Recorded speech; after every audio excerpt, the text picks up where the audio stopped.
నాటు టమాటాలు అని చెప్పేసి అమ్ముతున్నారు 100కు 6 కేజీలని. ఒక 50 రూపాయలకి 3 కేజీలు తీసుకొచ్చి వాటిని ఈ విధంగా పచ్చడి చేసాము. ఫస్ట్ శుభ్రంగా కడుక్కొని వాటిని ఆరబెట్టేసి నీట్గా వాటిని తుడిచి ఆరబెట్టాము. ఆరబెట్టేసిన తర్వాత బాగా ఆరిపోయినాయని కన్ఫర్మ్ చేసుకున్న తర్వాత, అంటే ఇప్పుడు కడిగి పెట్టాము, ఇప్పుడు తుడిచి ఆరబెడుతున్నాం. సో బాగా ఆరబెట్టిన తర్వాత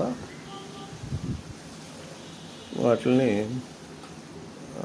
తడంతా లేదని నిర్ధారించుకున్న తర్వాత వాటిని ముక్కలుగా కోసి ఆ ముక్కల్ని తగినంత ఉప్పు,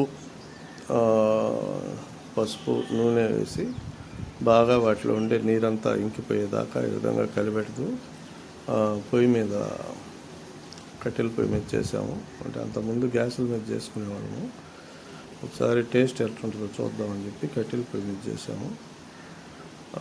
ఈ కట్టెల పొయ్యి మీద బాగా ఎగరబెట్టేసిన తర్వాత దాన్ని ఫస్ట్ దాంట్లో ఉండే సాలిడ్ మెటీరియల్ అంతా రోట్లో వేసుకొని రుబ్బుతూ అవసరమైనప్పుడల్లా అక్కడ పక్కన ఉండేటటువంటి నీళ్లు, అవి టమాటాల్లో ఉండే నీళ్లు, వాటిని పోసుకుంటూ తగినంత కారపొడి కలుపుకొని బాగా మెత్తగా